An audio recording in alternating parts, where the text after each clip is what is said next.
Arhitektura je človekov osnovni način izražanja, kjer vsaka stvaritev predstavlja člen v tradiciji. Tradicija je namreč sestavljena iz verige vseh členov, zaporednih revolucionarnih dogodkov iz preteklosti. Le Corbusier.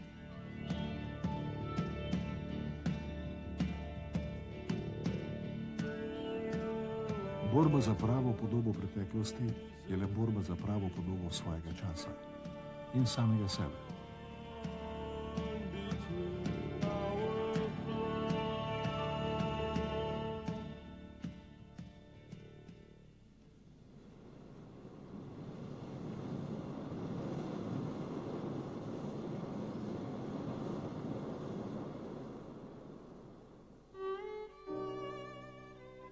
Dušan Grabrijan se je rodil 29. decembra 1899 v Ložju na Notranjskem.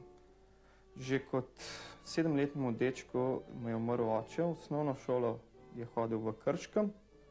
Leta 1915 pa ga je mati vpisala na realko v Ljubljani, čeprav si je on želel klasične izobrazbe. Leta 1919 jo je tudi končal. Odločil se je za študij arhitekture na Tehniški fakulteti Univerze v Ljubljani. Po prvih 2 letih študija je prišel na univerzo učiti profesor Plečnik, ki se je vrnil iz Prage. Grabrijan je leta 1924 diplomiral pri njem kot eden izmed prvih 3 diplomantov in prve v domovini šolane generacije slovenskih arhitektov. Leta 1925 je Grabrijan kot štipendist odšel v Pariz na študijsko izpopolnjevanje na École des Beaux-Arts. Po vrnitvi se je zaposlil na gradbeni direkciji v Ljubljani, kjer je ostal do 1929. Medtem je odslužil vojaščino v Mariboru. Ta čas se je vpisal tudi na Filozofsko fakulteto, kjer je obiskoval predavanja iz filozofije, zgodovine umetnosti, sociologije, literature, slovenske, srbohrvaške, ruske in poljske, vendar zaradi pomanjkanja časa ni opravljal izpitov. Leta 1929 se je zaposlil na gradbeni direkciji v Sarajevu in se je tja tudi preselil.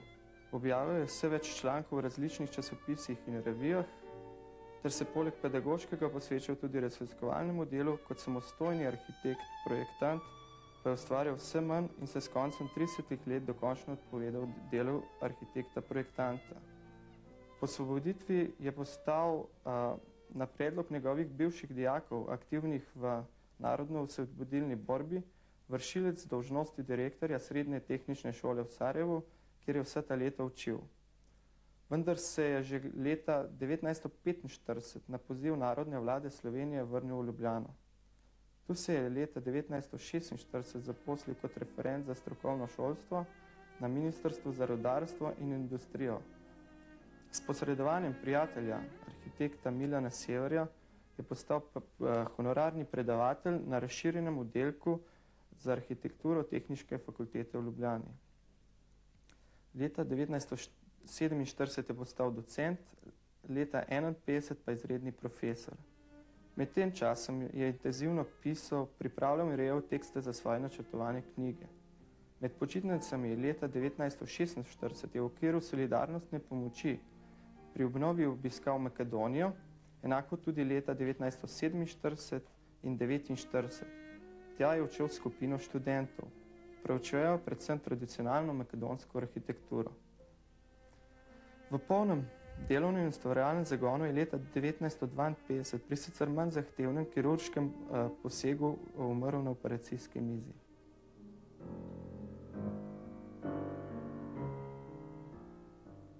Z izkušnjami oblikovalca, arhitekta in urbanista je obogatil teoretična in umetnostna zgodovinska izhodišča sodobne arhitekture, ki jo predvsem spremljal s svojimi deli in prispevki skušal tudi aktivno spremljati in oblikovati njeno podobo na svoj inovativen način.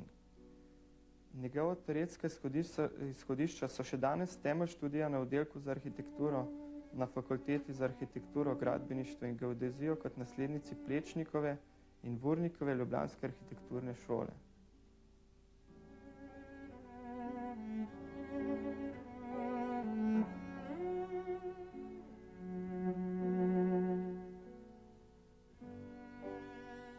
Dušan Grabrijan je bil med prvimi 3 diplomanti profesorja Jožeta Plečnika, njegov velik oboževalec, obenem pa vnet iskalec novih poti v arhitekturi. Dobro je poznal ideje in dela Lossa, Le Corbusierja, Wrighta. Grabrijan je bil ob obeh svojih kolegih morda najbolj razmišljujoča osebnost. Človek, ki si je poleg arhitekturnih vprašanj postavljal še številna vsebinska druga vprašanja, ki zadevajo arhitekturo, njeno družbeno vlogo in se drugače kot oba Tomažič in Fatur postavlja vprašanje vzorov in aktualnih problemov evropske arhitekture. Okoliščina, da so vsi trije začeli študirati še pred prihodom Plečnika, je bila tudi pomenljiva.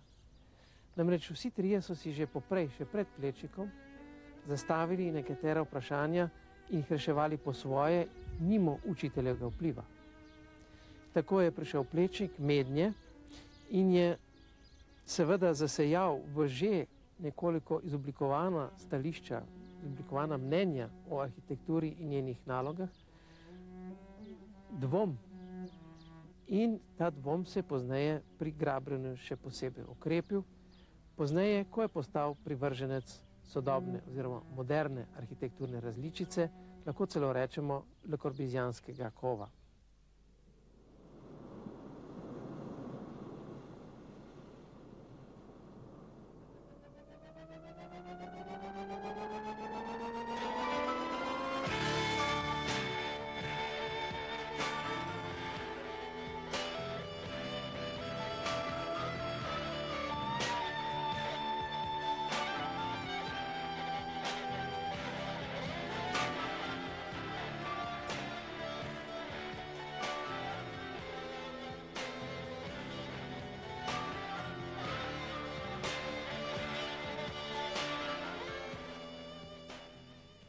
Zakaj hiša?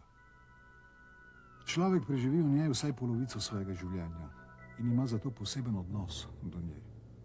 V hiši so zarodki elementov vse ostale arhitekture. Tako potem ne bo več težko priti do arhitektur, kjer so ti elementi bolj razviti ali drugače zastopani.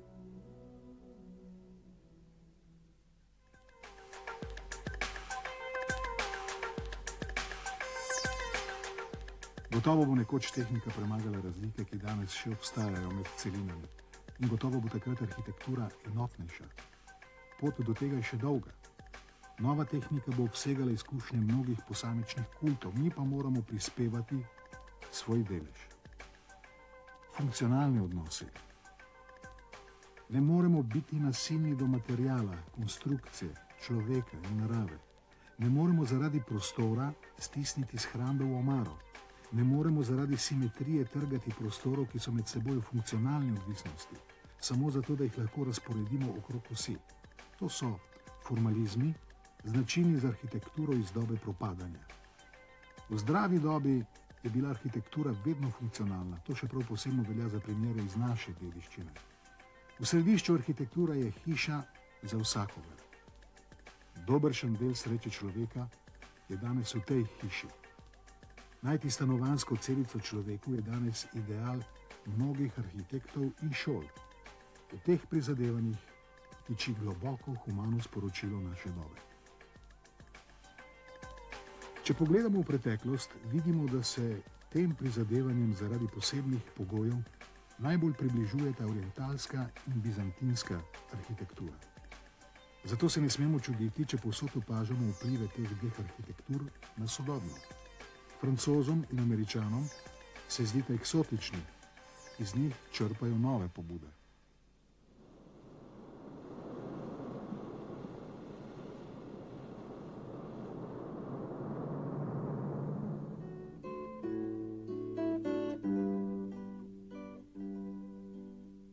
Grabrijan je ugotovil, da so se med starejšimi arhitekti uveljavili samo tisti, ki so se že zgodaj povezali s svojo zemljo. Pri tem ima v mislih Plečnika, Alta in Wrighta. Domača umetnost, dediščino, išče med dvema poloma, med folkloro in slogom. Folklora je skupni izraz dejavnosti ljudstva iz dobe, ko še ni bilo razmer, ki bi lahko omogočile popolnoma izdelano umetnost. Zaslog pa meni, da zahteva že razvite politične, gospodarske in kulturne razmere.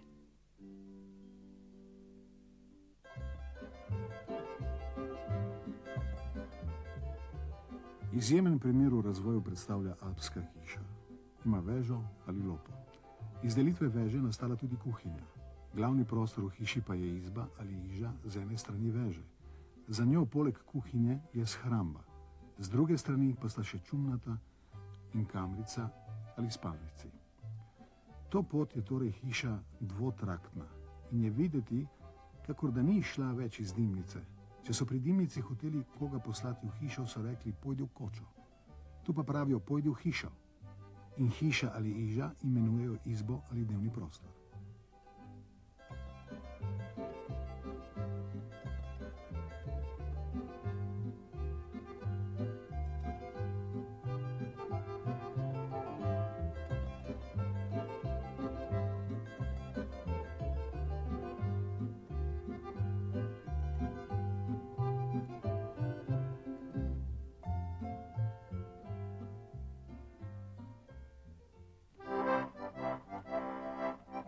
Če kočo zidamo iz kamna in ji dodamo kamin, dobimo mediteransko hišo. Zaradi lesenih stropnikov so ostali prostori vezani z razpetino od 4 do 5 metrov. Vendar je ta hiša naprednejša, ker ima dimnik in kamin in se lahko z dodatkom sobe, kamre, razvija v pritličje, pa tudi nadstropje. V teh hišah bivajo in jedo v dimnici, spijo pa v kamri.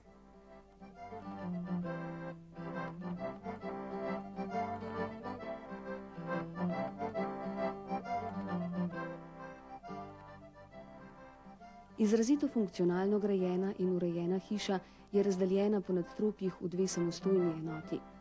Spodaj je velik prostor, ki je bil nekoč oljčni mlin, v manjšem prostoru pa so imeli kamnito korito za shranjevanje olja.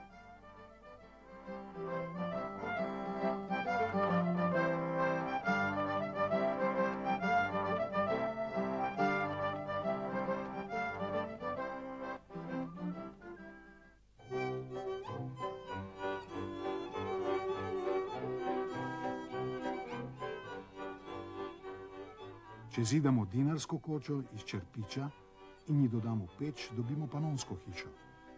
Vse hiše, razen alpske, večinoma ne presegajo globine enega trakta, ker izhaja iz brun, razvijajo pa se z nizanjem prostorov.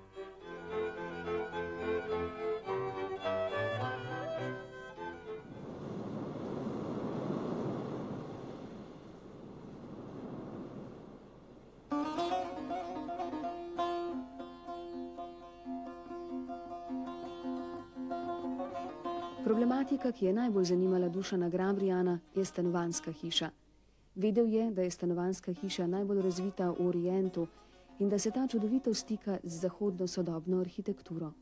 Odločil se je, da bo stične točke med njima podrobneje raziskal. Kot originalna vzorca je vzel bosansko orientalsko hišo in makedonsko stanovanjsko hišo. Ugotovil je, da obstoji vrzel med orientalsko in evropsko hišo, ter da so vmesni členi te vrzeli na jugu Balkana.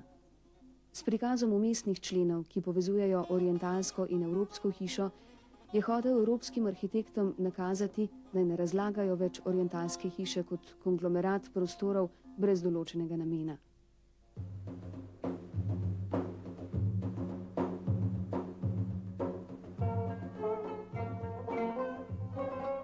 Mogoče je bila orientalska hiša na začetku samo lopa na vrtu, to je streha na stebrih, podobna mezopotamski iz kujundžijskih reljefov. Verjetno je, da se je ta lopa pozneje dvignila v zrak in da je iz nje nastal tako imenovani čardak, ki ni niti v zraku, niti na zemlji. Morda so kasneje sezidali po to lopo masivna stanovanja, lopo na strehi pa so rabili za prenočevanje v vročih nočeh. Podobna je onim nad egipčanskimi in mezopotamskimi hišami. Morda je s prehodom hiše v drugo podnebje postalo stanovanje v masivnem pritličju zimsko, lopo pod streho pa so obzidali in spremenili v poletno stanovanje. Temu stanovanju pa se je pridružila lesena lopa, to pod zunanje in sprednje strani. Mi v našem mrzlem in severnjaškem podnebju iščemo prostorom v hiši sonca. Ljudje iz tropskih krajev pa iščejo sence. Taka divanhana je namreč sončnik pred hišo. Je streha s podom na stebrih proti soncu. Je sloj zraka med vročim zunanjim in hladnejšim notranjim slojem, ki povzroča prepih.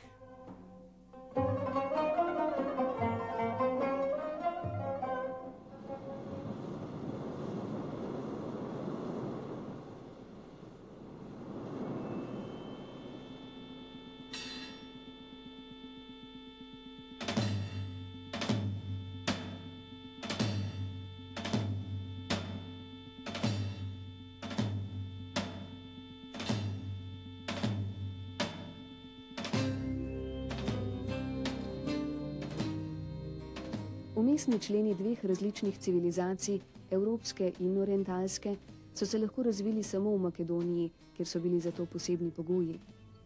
V letih po končani drugi svetovni vojni se je Dušan Grabrijan odločil skupaj s 3 študenti Fakultete za arhitekturo in gradbeništvo iz Ljubljane oditi na raziskovalno pot v Makedonijo.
Trije študenti Fakultete za arhitekturo, Mitja Jernejec, Dušan Samec, Fedor Škrlep in jaz, smo se med počitnicami odpravili v Makedonijo, da bi spoznali tamkajšnjo hišo. O tej arhitekturi smo slišali marsikaj, a smo kljub temu odhajali na pot skeptični. Naša spoznanja so presegla vsa pričakovanja. Nad odkritji smo bili navdušeni. Odkrili smo prava prostorska čuda in naleteli na realizacije popolnoma sodobnih vprašanj.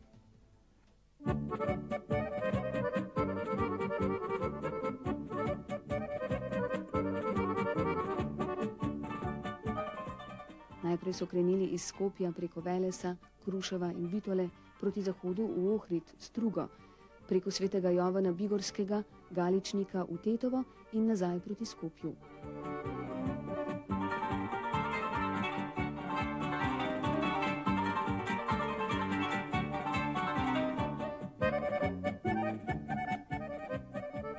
V drugem delu so krenili iz Skopja proti vzhodu v Kratovo, Kočane, Štip, Strumico, Gevgelijo in spet nazaj po Vardarski dolini proti Skopju. Dežela se je razvila pod prav posebnimi pogoji. Zasužnjeni in okupirani skozi stoletja so ti nasledniki velike starogrške in bizantinske kulture pod vplivom Orienta iskali varna mesta in se stiskali v najožje prostore. Stanovali in živeli so med našimi in orientalskimi navadami in ustvarjali hiše, ki so v mnogočem podobne sodobnim. Medtem ko je bila povsod pri nas v srednjem veku v središču prizadevanj kultna arhitektura, zavzema pri njih to mesto hiša. Da bi lahko imel hišo vsakdo, so zidali v merilo človeka in iz materijala, ki je bil dostopen vsakomur v izrednih podnebnih razmerah.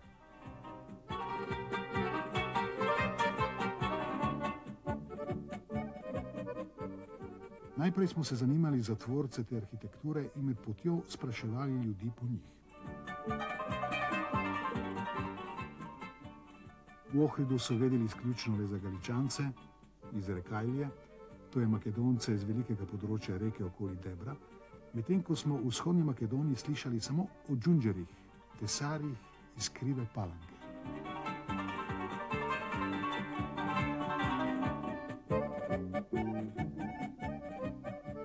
Во текот на 19. век архитектонското народно творештво доживува најголем подем врз база на економската моќ на православното население, кое се базира на развојот на занечиството и трговијата на овие простори. Со развојот на печалбарството во овој период, неимарите од територијата на Македонија својата дејност ја прошируваат и надвор од земјата на територијата на Балканскиот полуостров.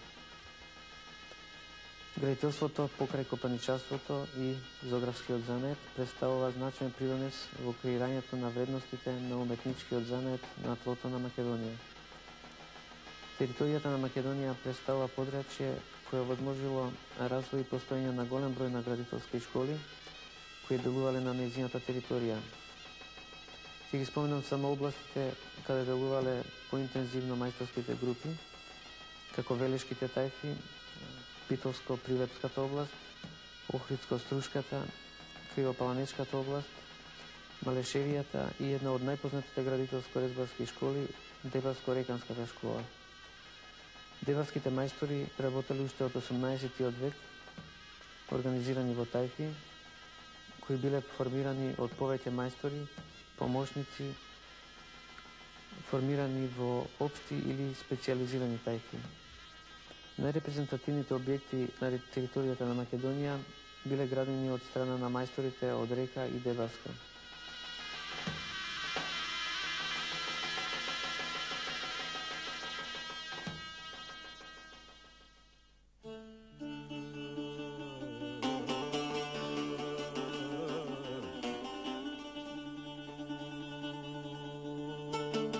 Spraševali smo se, kako so se lahko pod Turki uveljavili mojstri kristjani. Odvrnili so nam, da takrat ni bilo podjetnikov, ki bi obogateli. Tedaj so obstajale le skupine obrtnikov, ki jim je načeloval tisti, ki je bil pismen. Za material je poskrbel sam gospodar in šele na to poklical džundžerje, da so zidali. Tako ni bilo možno obogateti. Ker je tak tesar živole od dela svojih rok, ga Turki niso ovirali pri delu. Tako so se lahko uveljavili tudi makedonski mojstri.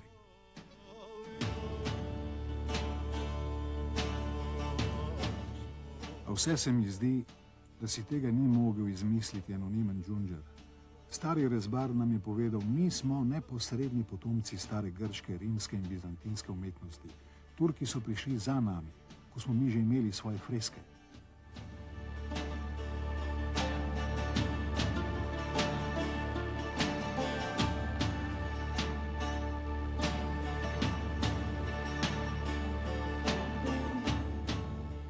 V Debru smo slišali ponosno trditev, če propade Carigrad, ga bo drugič sezidal Debar.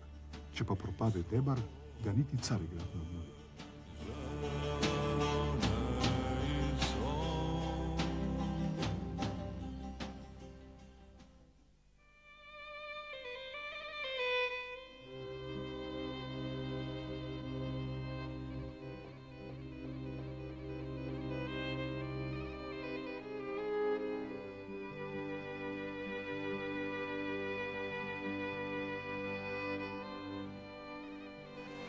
Професорот Грабријан веројатно можел да прочита за климатските карактеристики на Македонија и веројатно можел на географската карта да си направи предпоставка за амбиентот со кој ќе се сретне.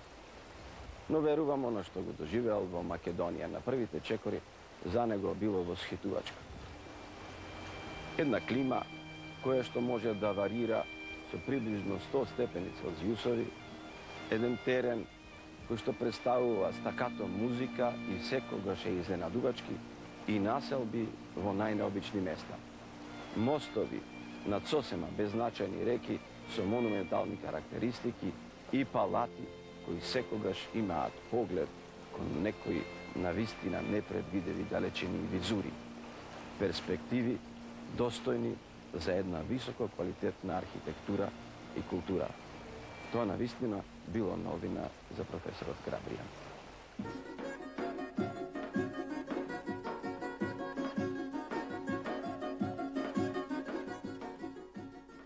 Stari Ohrid je najbolj makedonsko mesto.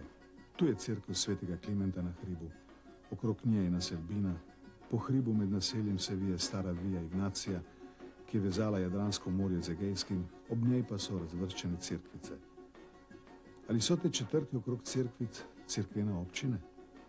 Ali smemo to pot skozi naselje imeti za poslovno središče mesta? Današnje središče Ščaršijo je v dolini in je najbrž novejše zasnove.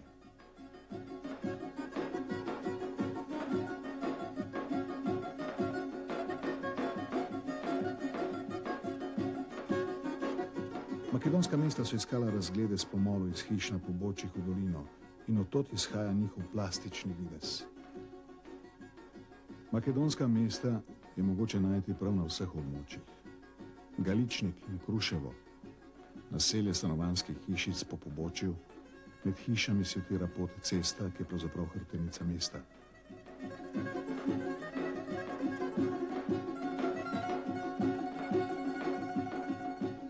Veles, cesta ob reki v dolini, ob njej na križišču poti je Čaršija. Z obeh strani po pobočjih pa so stanovanjska naselja. Ohrid, krščansko naselje na hribu, v dolini skozi naselje se vije cesta s Čaršijo. Naselje se stiska na robu hriba.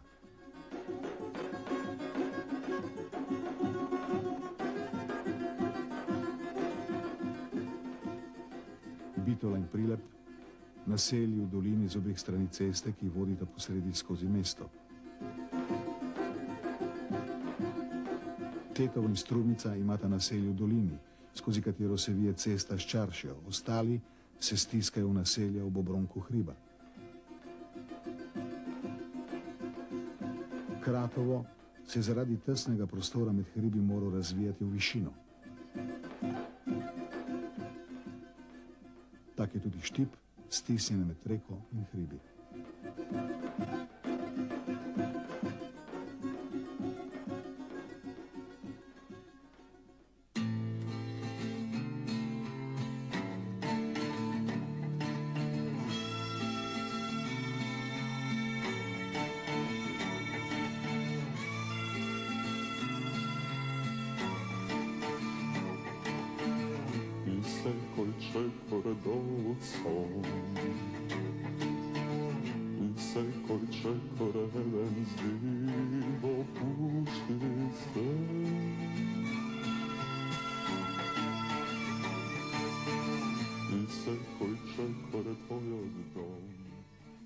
No in logično, mi smo se potem podali v prvi kraj je bil Veles, Tito Veles.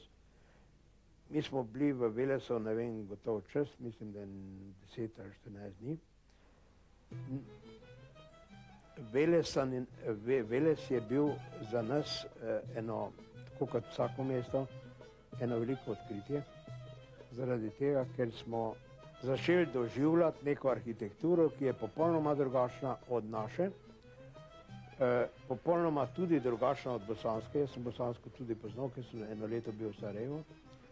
In seveda za nas je bila to neka eksotična dežela, ki smo jo skratka vsrkavali. Grabrijan je razdelil te naloge, mi smo se razbežali, vsak je pregledal par hiš, je malo škitiral in potem smo se odločili, katere objekte bomo posneli. In smo začeli snemati, 2 po 2, 2 po 2. Pedro Škrlep je te stvari fotografiral. Grabrijan je pa logično hodil naprej še od hiše do hiše, ker je iskal koncept makedonske hiše.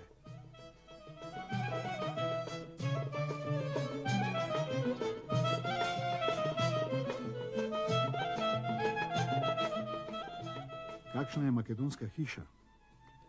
Podnebje zahteva določeno dvojnost gradnje, kamnito masivno pritličje s kletmi v zemlji in predalčno nadstropje s stanovanjskimi prostori, podobno torej orientalske hiši. Iz te delitve je počasi išla druga delitev, na zimsko in poletno stanovanje. Poletni prostori se vrstijo v nadstropju okrog čardaka, to je odprte in prikrite terase. Včasih jim čardak nadomešča tudi sobe, tako da poleti stanovalci živijo in spijo v senci in na prepihu v čardaku. Poletna vročina je namreč tolikšna, da počivajo ljudje popoldne do 17. ure.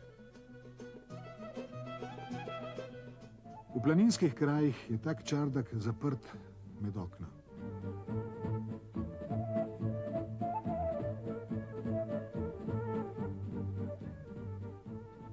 vročih krajih je čardak samo prekrit in se večkrat deli še na minsofo in tron.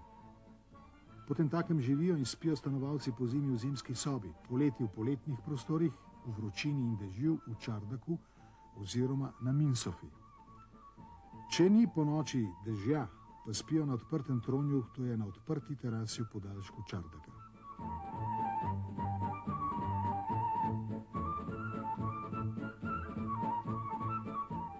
Poleti ne kuhajo v hiši. V ta namen uporabljajo poletno kuhinjo, ki je v posebnem prizidku na dvorišču.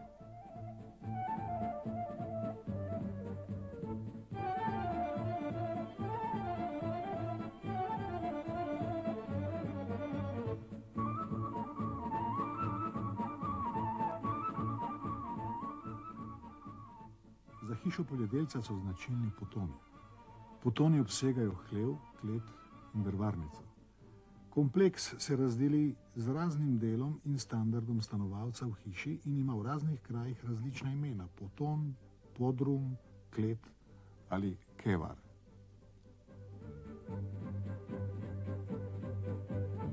Potoni so ponavadi v zemlji v masivnem podnožju pod stanovanjem visokega pritličja. Razlike v prostoru, ki izhajajo iz različnega razmerja potonov in stanovanjskih prostorov po etažah, izravnavajo potem tako, da zgradijo poton samo pod enim stanovanjskim prostorom. Včasih pustijo, da potoni pod polovico stanovanja zgornje etaže prehajajo v živo skalo. Stanovanjske prostore uporabljajo za bivanje podnevi in za počitek ponoči. Sestavljajo pa jih sobe in čardaki. Beseda soba je madžarskega porekla in pomeni slovansko izbo ali odajo. Vendar se zdi, da Makedonci razlikujejo med sobo in odajo. Soba je večji, obziden prostor, odaja pa manjši prostor, ki ga je lažje ogrevati.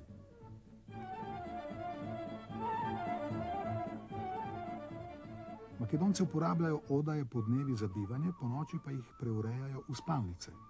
Vendar pa razlikujejo med zimsko odajo, ki je v masivnem pritličju oziroma v mednadstropju, in poletno v nadstropju. Večkrat postavijo v zimsko odajo štedilnik, ker ga rabijo še za zimsko kuhinjo. Sicer pa imenujejo sobo včasih tudi sprejemnica. Opremljena je s stoli, razporejenimi ob steni orientalsko in s preprogo sredi prostora. Za večja družabna srečanja pa imajo čardake.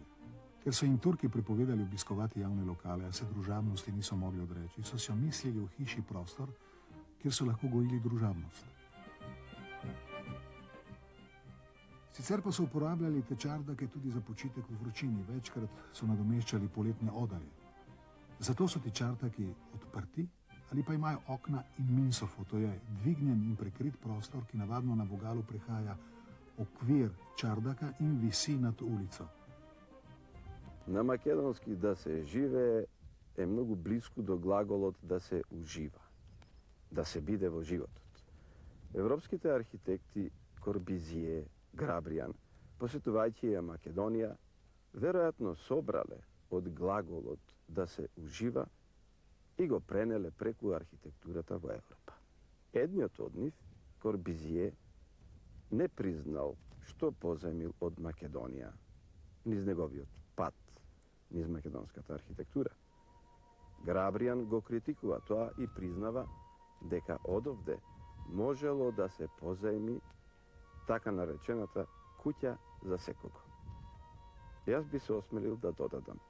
Одовде се позајмува принципот куќа за уживање за секого. Македонската куќа не е толку функционална колку што е високо естетизирана, колку што е куќа во која што се ужива и се прославува. Затоа централен мотив во македонската куќа е чардакот и просторот. Не постои македонска куќа која просторот не го третира со почит и восхит. Затоа сите куќи, колку и да се ниско, имаат погледи што фрлаат многу далеко. Prometni prostori obsegajo dvorišče, stopnice in čardak. V začetku imamo samo pritlične treme s stanovanjskimi prostori, do katerih pridemo skozi vrata, porto in dvorišče oziroma vrt. Ko se hiša dvigne nekoliko nad pobočje z ukopanim potonom in lestvami, ki so prislonjena k tremu, je tak trem prišel Čardak s stanovanjem v visokem pritličju.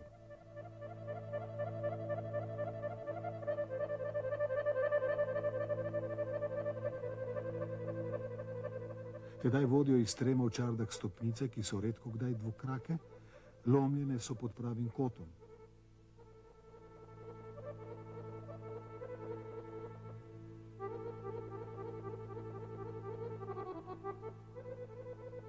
Navadno so stopnice enako krake, kakor ladijske in prosto postavljene v prostor trema ali Čardaka. Take stopnice so logična posledica enonadstropnih hiš in jih najdemo tudi v sodobnih enodružinskih domovih.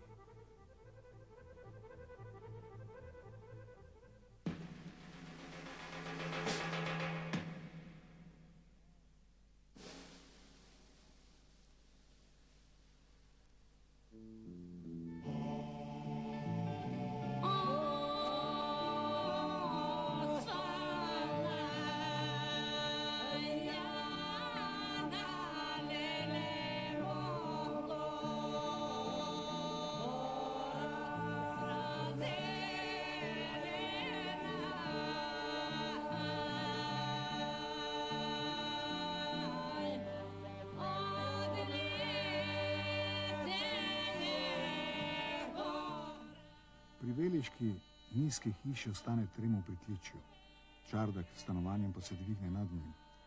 Ker delitev prostorov po etažah ni enakomerna, je tak trem votov in prostorsko plastično oblikovan s postavljenimi potoni in zimskim stanovanjem. Vendar po središču hiše ni trem, temveč Čardak s svojimi prostori. Sobe okrog Čardaka so navadno prostori stereotipne, kvadratne ali pravokotne osnove, taka je tudi preproga na tleh. Tak je njen razdjani strop. Ta prostor je mogoče razgibati šele z vrsto vgrajenih omar ob steni, v katero je vključena tudi vhodna niša. Tudi same prostore je mogoče premikati ali jih odmikati v prostoru Čardaka, tako da se stena Čardaka meandrasto členi, to je prostorsko oblikuje. Tako se torej vse kopiče okrog Čardaka in išče svoje mesto v tej celoti. Sobe, ki tvorijo okoste Čardaka, hodniki, ki iščejo vhode oddaljenih sob, minsofe, ki iščejo lep razgled in troni, ki iščejo položaje proti ulici. Tako razporeditev prostorov okrog Čardaka bi lahko primerjali z dominami. Za Čardakom se prostor členi, širi in oži, toda z njim se členi, oži in meandrira tudi vsa hiša in prostor okrog nje. To je težko razumeti z renesančnim pojmovanjem kompozicije, ki vse izravnava in dokončno odreja le z osjo in simetrijo. Tu gre za čisto drugačno pojmovanje, ker ni vezanih situacij, vendar so še vedno odprte možnosti, ki lahko zadostijo novim potrebam, standardu ali položaju. Tu išče Čardak med prostori svetlobo in zrak, kakor sončnica skozi goščavo k soncu. Ta način stanovanja bomo za razliko od kompozicije imenovali aglomeracija. Tak prostor deluje silno bogato, kljub temu, da v njem ni pohištva in da je čisto arhitektonsko opremljen. Ob vhodih v prostore so niše. Zidovi, ki s prostori meandrirajo, ožijo in širijo prostor Čardaka. Hodniki, ki se izgubljajo v oddaljene prostore. Pogledi mi švigajo na vse strani, skozi niše v prostore, mimo stopnic v treme, mimo stropnikov na podstrešje in skozi široke odprtine na panoramo mesta. Vse to je silno razgibano in široko v sorazmerno majhnem prostoru stanovanjske hiše.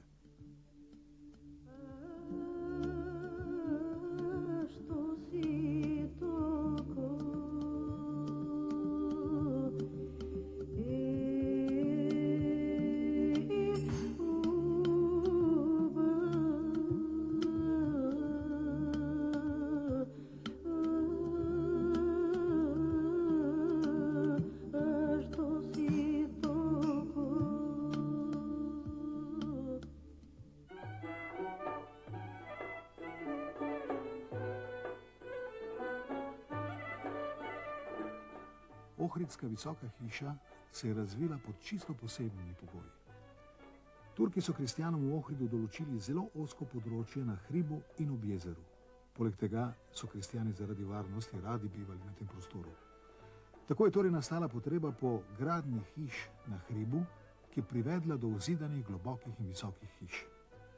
Podobno torej, kakor v sodobni Evropi, kjer sta vodili k temu najprej špekulacija in eksploatacija mestnega zemljišča, kasneje pa tudi ekonomija z instalacijskimi napravami in potmi.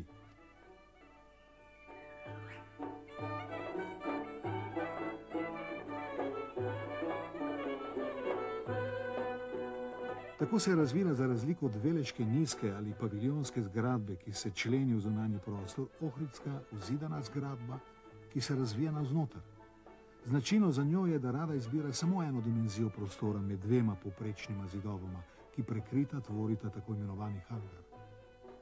Med prostoroma vsake etaže je predprostor, osvetljen posredno skozi prostor, v katerem se kakor sveder vrtajo stopnice, ki se lomijo, umikajo in vodijo kontinuirano pot mimo prostorov.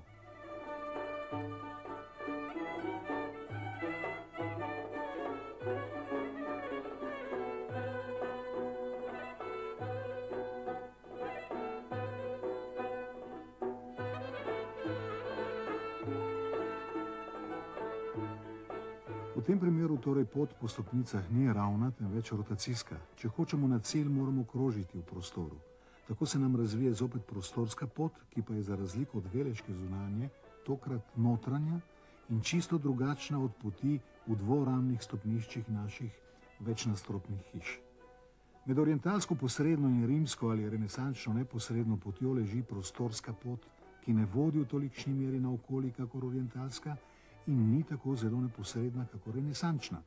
Glede na različno širino hiš so stopnice različno oblikovane. To pomeni, da prehajajo iz podolžnega v poprečni položaj in se vijejo in lomijo povsem prosto, v prostoru trema ali čardaka.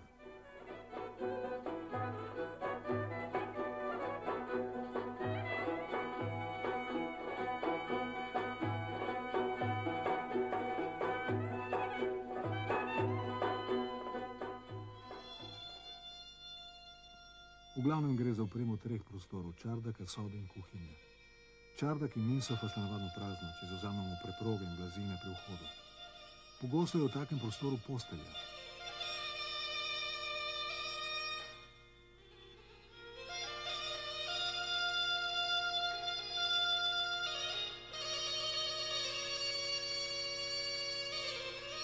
V sobi so miza, stol ali postelja.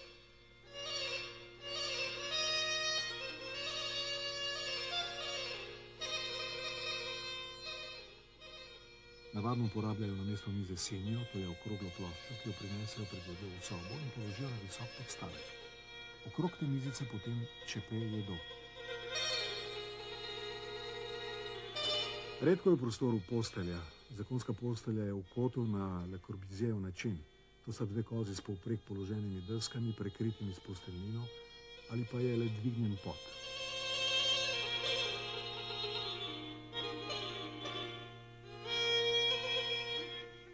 Pri cincarjih smo videli tudi pod, ki je bil do polovice prostora za stopinjo dvignjen in prekrit z blazinami. V hištvu je trdno vgrajen prostor, sergeni, omare, minderji ob steni in preproga sredi prostora. Večkrat ima taka soba tudi kamin, vendar je to že instalacija.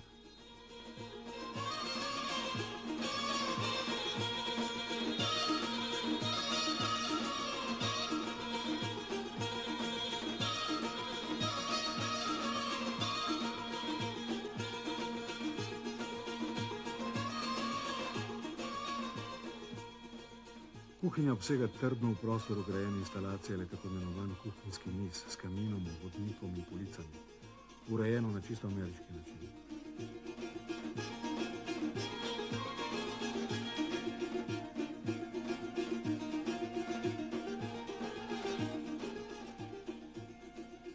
Ognjišče na mediteranski način s klobukom, napo, se le redko odpira na podstrešje. Merilo prostora in oprema v njem pa sta po meri človeka.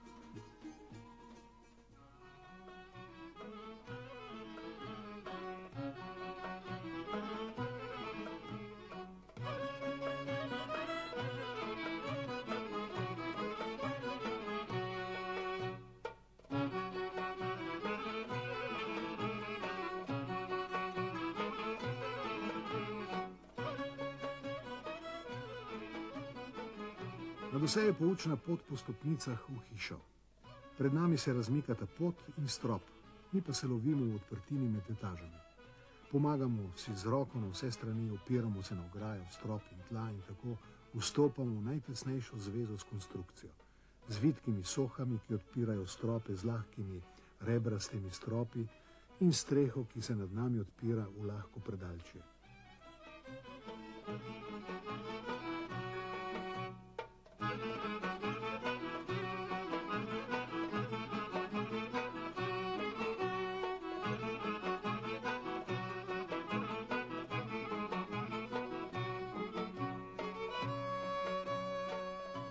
Stopnice so kakor na ladji postavljene prosto.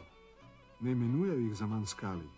Tako čudovito lahke so, da bi jih kar predstavljal po prostoru, ki je razen reliefa, poda, ob njegovem obodu prazen.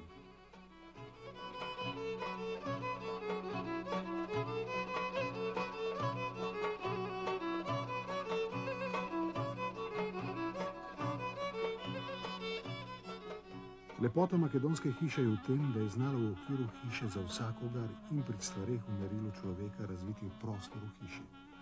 Začela ga je oblikovati najprej z reliefom podov, ustvarjala je prostore različnih višin, nato je izločila čarda, ki sestave drugih prostorov, da ga je lahko prosto razvila skozi vso etažo in pri tem oblikovala še dvoetažne treme.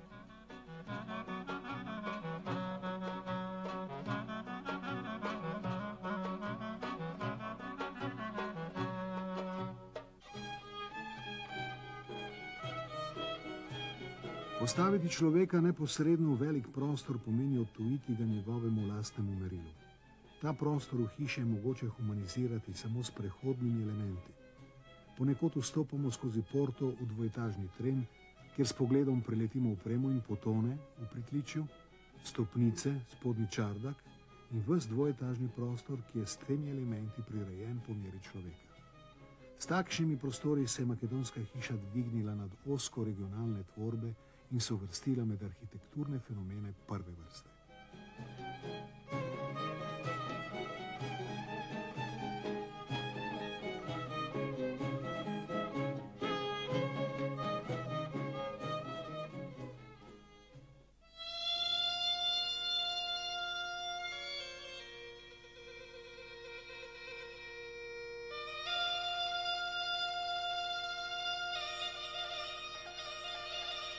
Makedonska oziroma balkanska civilna arhitektura je čudovito zrasla z okolico. Hiše rastejo kakor gobe po dežju, kakor da so del te narave. Odkot to izhaja? Verjetno iz posebne umetnosti gradnje v naravi in tudi zaradi samega materiala. Material najprej zbudi pozornost. Materiali, s katerimi gradijo makedonske hiše, so raznovrstni. Makedonci imajo vrsto različnih postopkov gradnje, ki izhajajo iz preteklosti dežele.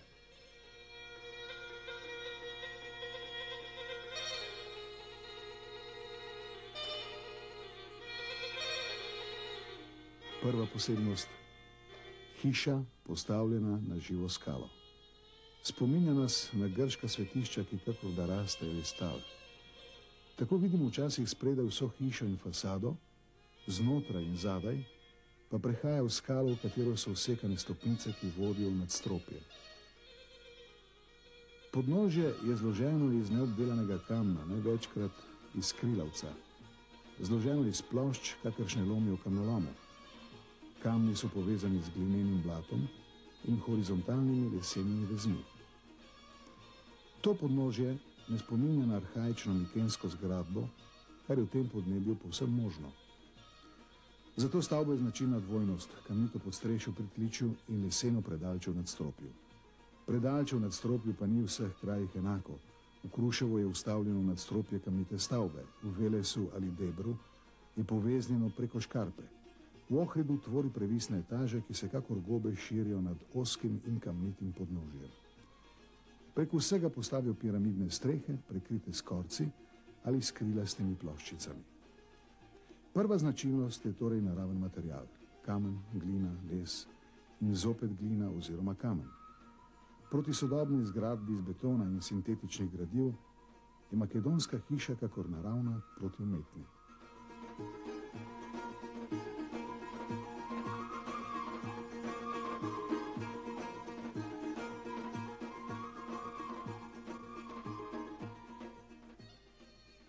Obloga. Predeljne stene med prostori so včasih zgolj samo pletena predalčja, kakor pri naših drvarnicah, a na pogled niso slaba. Makedonija je dežela svežih, belih, kobaltno in ultramarinsko modrih fasad. Ultramarinsko in kobaltno modra morda zato, ker vzbuja vtis sence, kar pomirja v vročini. Drugi zopet menijo, da barvajo modro zato, ker se manj pozna, če se omaže. Navadno je podnožje pobeljeno, s kobaltom pa je pobarvano nadstropje, kar deluje nenavadno sveže.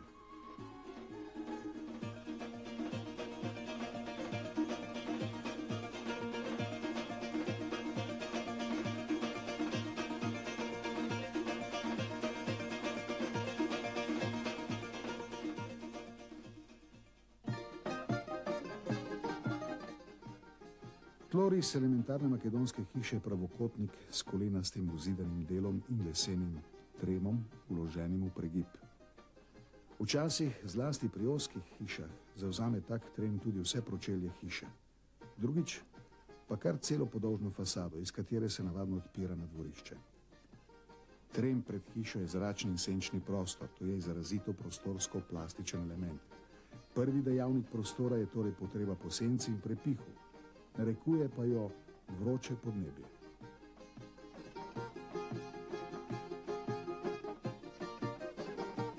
Ker so te hiše navadno na pobočju, kjer se pota vijejo po izohipsah, so tudi podnožja hiš zvita.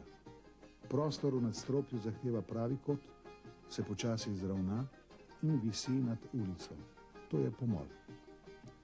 Predalčna konstrukcija, obita in ometana na šeper, omogoča gradnjo takih lahkih, stereotipnih geometričnih prostorov z ravnimi površinami in ostrimi robovi.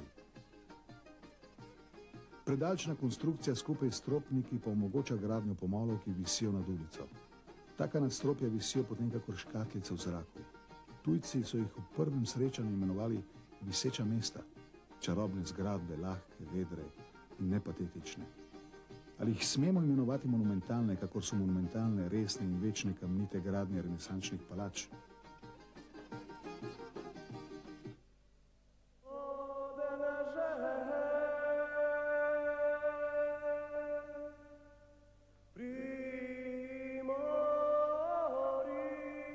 Možeme da pretpostavime дека професорот Грабријан не можел да се сретне со професорот Сотир Томовски, кој во тоа време исто така се занимавал и ја проучувал македонската архитектура. Навистина е штета со оглед на тоа дека професор Томовски во едно издание за старата македонска архитектура неколку години пред да биде издадена книгата Македонска куќа споменува за тајфите и мајсторите што работеле во Македонија.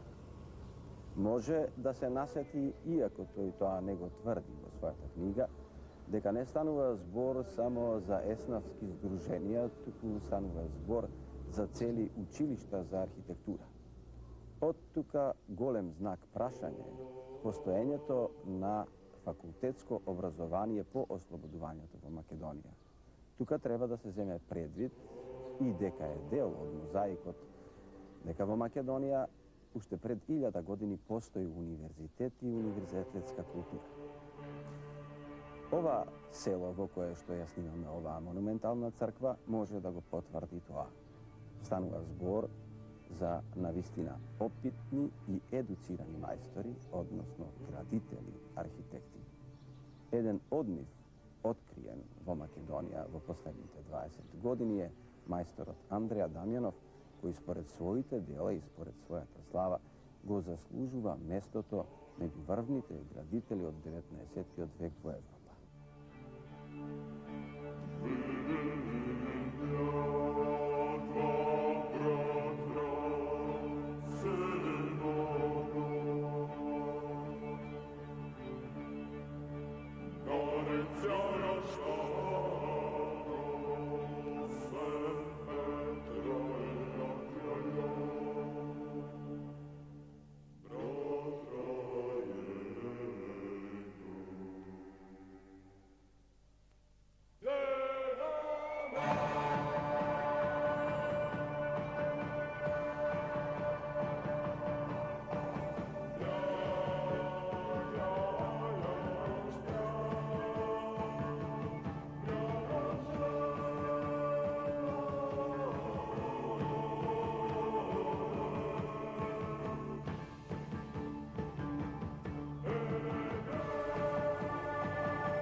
Povejte, kaj je v tej hiši makedonskega, nas sprašujejo.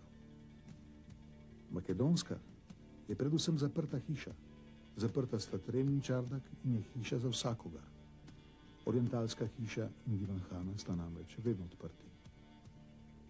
Makedonski je salon v zraku ali čardak pod streho, ki je namenjen za poletno stanovanje in zabave. Makedonski je kuhinjski niz okrog hime v hiši, ki je nekakšna vzporednica orientalske banjice.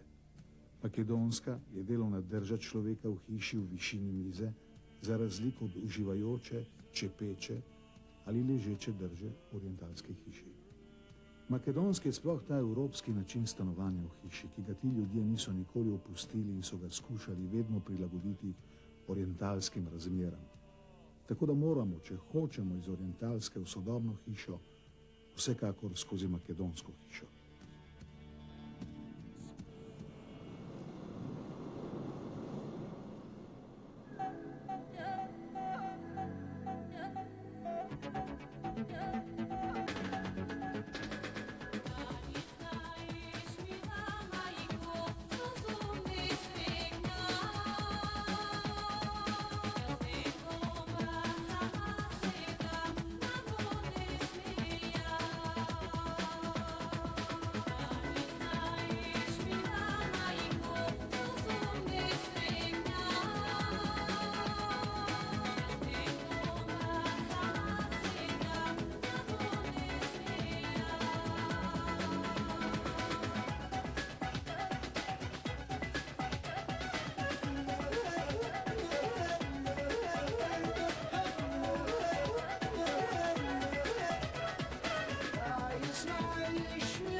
Študija o orientalskih in makedonskih hišah predstavlja odkritje in pomembno pionirsko delo, ki je v največji meri zaznamovalo njegovo ustvarjalno življenje.